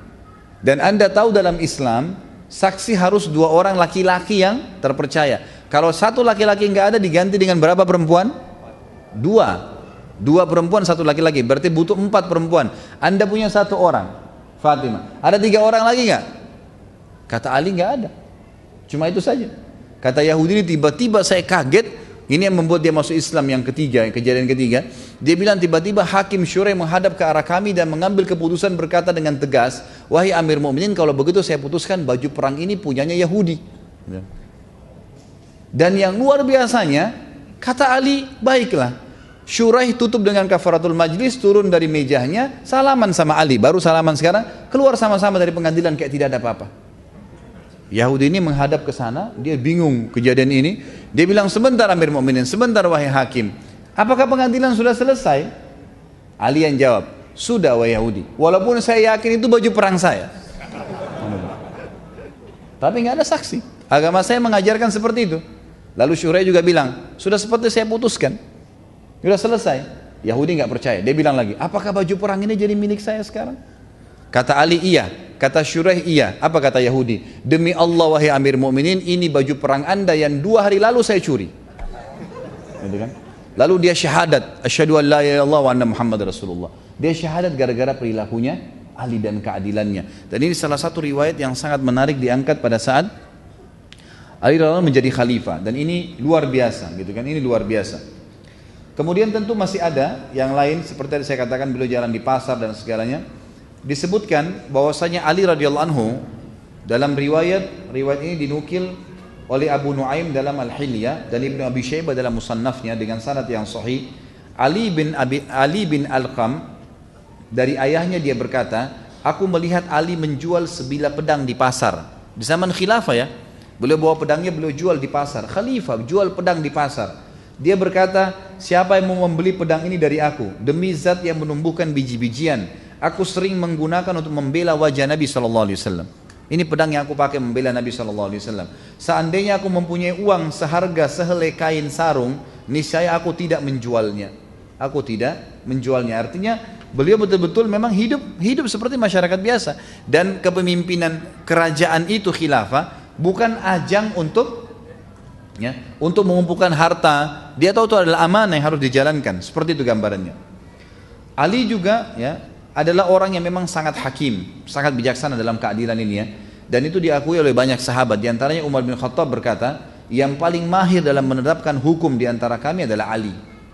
Ini Umar bin Khattab menyampaikan masalah itu. Bahkan Ibnu Mas'ud mengatakan, kami membicarakan bahwa orang-orang Madinah yang paling ahli di bidang peradilan adalah Ali bin Abi Thalib.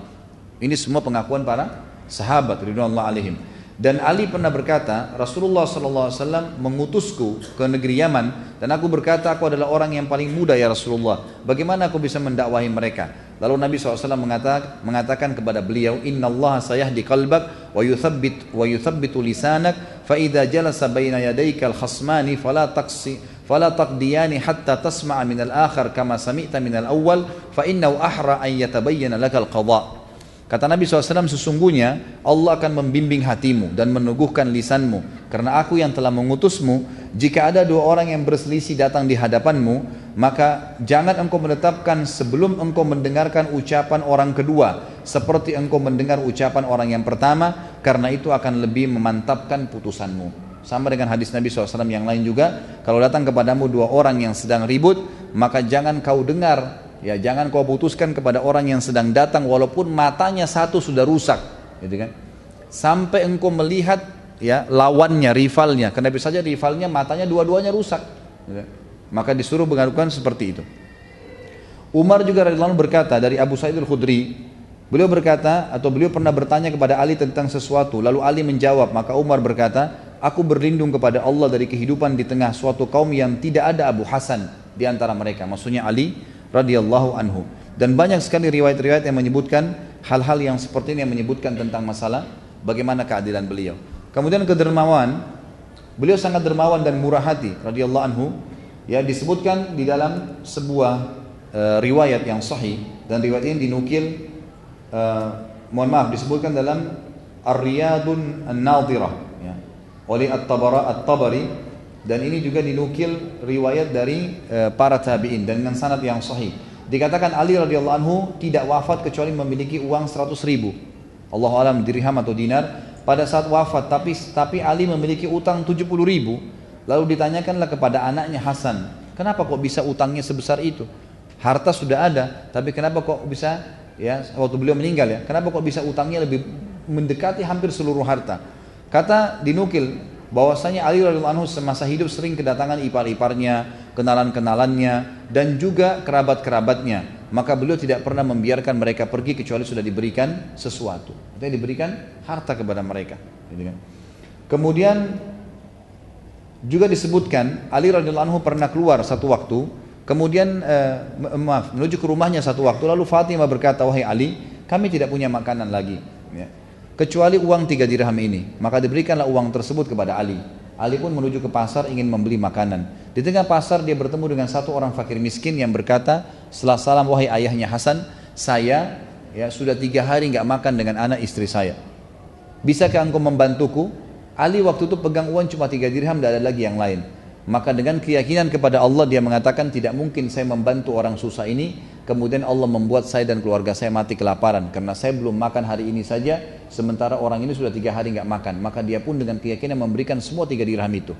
Setelah itu dia pulang ke rumahnya, kata Fatimah, mana makanannya? Kata Ali, ya tadi ada orang begini ceritanya, maka saya berikan. Fatimah pun menangis mengatakan, lalu kita makan apa?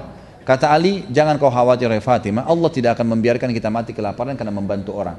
Saya akan ke rumah ayahmu Rasulullah SAW, mungkin beliau punya makanan. Maka keluarlah Ali radhiyallahu anhu menuju ke rumah Nabi SAW, dan ini saksi bahasan kita.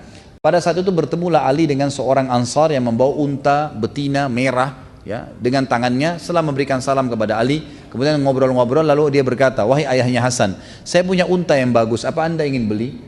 Waktu itu kebetulan unta yang seperti ini harganya di pasar standar cepat laku 40 dirham. Kata Ali, baiklah, tapi saya nggak ada duit. Kata orang itu, anda boleh bayar kapan saja. Lalu kata Ali, berapa engkau mau jual? Dia bilang, saya jual 20 dirham. Udah bayarnya kapan saja ada uang, kemudian setengah harga pasar, gitu kan. Lalu Ali pun mengambil. Baru saja jalan berapa langkah ingin ke rumah Nabi SAW, ada orang Ansar yang kedua datang, yang kenal orang Ansar pertama, lalu berkata kepada Ali setelah salam, wahai ayahnya Hasan, saya lihat kamu punya unta yang bagus, apa kau mau jual? Kata Ali, iya. Lalu orang itu berkata, berapa? Kata Ali, 40 dirham, harga standar pasar. Orang itu nggak nawar, nggak apa, langsung dikasih di tangannya. Kemudian Ali sempat mengejar pemilik unta yang pertama, dikasih 20 dirham uang untanya, lalu 20 dirham dibawa pulang ke rumahnya. Jadi di sini kita lihat bagaimana Ali radhiyallahu anhu sangat dermawan, ya, sangat dermawan yang luar biasa. Kemudian Ali radhiyallahu anhu juga disebutkan di sini, ya, memiliki kata-kata emas yang sering dijadikan sebagai rujukan, dan ini cukup banyak disebutkan, tapi saya akan sebutkan mungkin beberapanya, ya. Di antaranya adalah beliau berkata dan dijadikan rujukan oleh para sahabat, oleh para tabi'in, an-nasu thalatha, fa'alimun rabbani wa muta'alimun ala sabilin najah wa hamajun ri'a'u atba'u kulla na'iq yamiluna ma'a kulli rihin lam yastadhi'u binuril ilmi wa lam yalja'u ila ruknin wathiq. Manusia ada 3 macam. Seorang ulama rabbani, ulama yang memang tahu ilmu dan mengamalkan. Yang kedua muta'allim, pencari ilmu di atas jalan keselamatan, ini juga orang yang positif.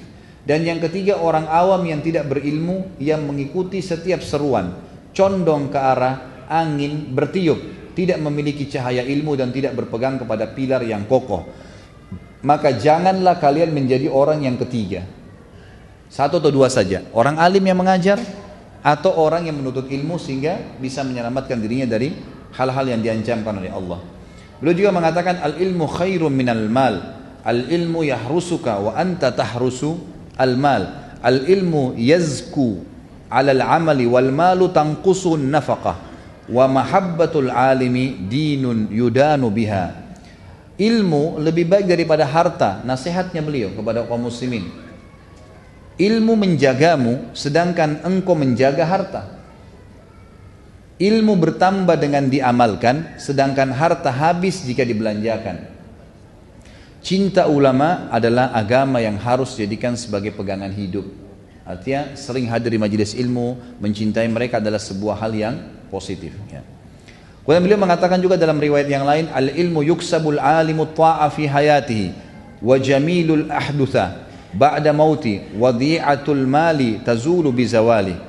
Ilmu mendatangkan ketaatan bagi ulama dalam hidupnya, menyebabkan kenangan baik ketika dia sudah meninggal.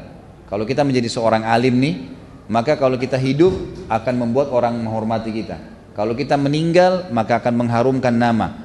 Sementara harta, manfaat harta akan hilang seiring dengan habisnya harta kalau tidak digunakan di jalan Allah Subhanahu wa taala. Tentu di sini cukup banyak yang disampaikan oleh beliau. Di antaranya hal yang menarik adalah mata khuzzanul amwali wa hum ahya wal ulama'u baquna ma baqiyal dahr a'yanuhum mafqudatun wa amsalun fil qulubi mawjudah. Para penjaga atau pencari harta telah mati sekalipun mereka hidup, ya. Jadi orang-orang yang cuma kejar harta, mereka seperti orang mati walaupun mereka hidup karena sibuk, bahkan kadang-kadang mempertaruhkan jiwanya. Sementara para ulama tetap hidup selama umur zaman masih ada. Jasad mereka tidak ada, namun kata-kata baik mereka tetap tertanam di dalam hati. Kemudian beliau mengatakan juga, inna akhwafu ma akhafu ittiba'ul hawa wa tulul amal. Sesungguhnya yang paling aku khawatirkan atas kalian adalah mengikuti hawa nafsu dan panjangnya angan-angan. Fa'ammat tiba'ul hawa fayasuddu anil haq. Kalau mengikuti hawa nafsu pasti akan membawa kalian jauh dari kebenaran. Wa ammatulul amal fayunsil akhirah. Sementara angan-angan yang terlalu panjang membuat orang lupa dengan akhirat. Ala wa inna dunya kad irtahalat mudbirah. Sesungguhnya ketahuilah dunia itu pergi sambil berpaling, meninggalkan kalian sebenarnya. Untuk apa kalian kejar? Dunia pasti akan hancur. Ala wa innal akhirah kad istarhalat muqbilah. Dan ketahuilah bahwasanya akhirat sudah ada di hadapan matamu. Walikulli wahidatin minhuma banun. Dan setiap wilayah ini, dunia dan akhirat, punya keturunan. Fakunu min abna'il akhirah wala takunu min abna'id dunia. Oleh karena itu, karena dunia tetap akan meninggalkan kita, atau kita akan meninggalkan dunia sementara akhirat akan kita datangin dan juga akan datang kepada kita, maka dua-duanya punya keturunan. Maka jadilah keturunan-keturunan akhirat dan jangan jadi keturunan dunia yang nanti akan kekal di sana dan dunia akan meninggalkan kalian. Fa innal yawma amal wala hisab wa gadan hisaba wala amal. Karena hari ini ya, di dunia adalah orang berbuat tapi tidak ada hisab. Namun di akhirat nanti akan ada hisab tanpa amal. Allahu alam, karena sudah masuk waktu kita tutup sampai sini dulu. Insya Allah kita akan lanjutkan sebentar lagi seperti biasa dengan beberapa poin yang tersisa. Lalu kemudian kita ya buka pertanyaan. Subhanakallahumma bihamdika asyhadu an la ilaha illa anta astaghfiruka wa atubu ilaik. Wassalamualaikum warahmatullahi wabarakatuh. Assalamualaikum warahmatullahi wabarakatuh. Alhamdulillah wassalatu wassalamu ala Rasulillah. Di antara kalimat yang sangat penuh dengan hikmah dan ilmu disampaikan oleh Ali radhiyallahu anhu, perkataan beliau, laisal khairu an yakthuru maluka wa waladuka walakinnal khaira an yakthura ilmuka wa ya'dhamu hilmuka wa an tubahiyan nasa bi'ibadati rabbika fa in ahsanta hamidta Allah wa in asa'ta istaghfarta Allah. Kebaikan itu bukanlah dengan banyaknya harta dan anak. Artinya boleh-boleh saja, tapi itu bukan target utama. Akan tetapi kebaikan itu adalah dengan banyaknya ilmumu, luasnya ilmu yang kita miliki, besarnya kemurahan hatimu, memaafkan dan membantu orang, dan engkau mengalahkan atau bersaing dengan orang-orang dalam beribadah kepada Tuhanmu. Artinya yang perlu jadi target adalah bagaimana kita bersaing dengan orang-orang dalam beramal saleh, bukan riya ya, tapi apa yang orang kerjakan kita berusaha mengerjakan terlebih dahulu.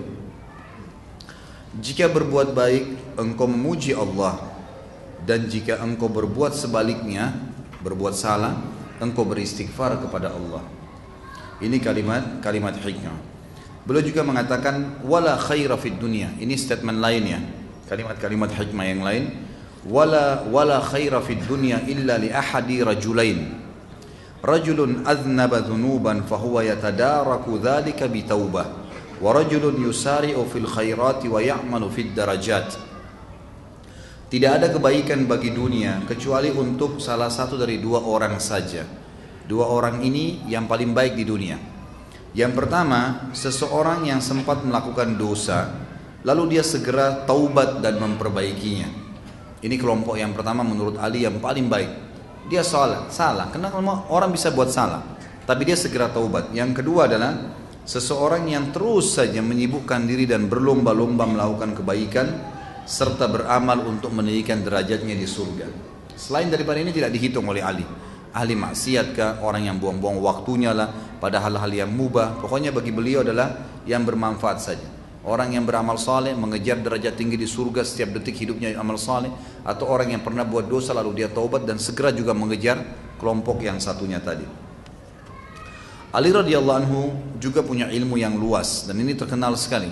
Di antara yang diambil dalam hukum fikih, statement beliau yang masyhur sebagaimana diriwayatkan oleh Imam Bukhari. Ali radhiyallahu anhu pernah mengatakan, diriwayatkan oleh Al-Baihaqi, "Lau kana ad-dinu bir-ra'yi lakana batinul khuffaini ahaqqa bil mashi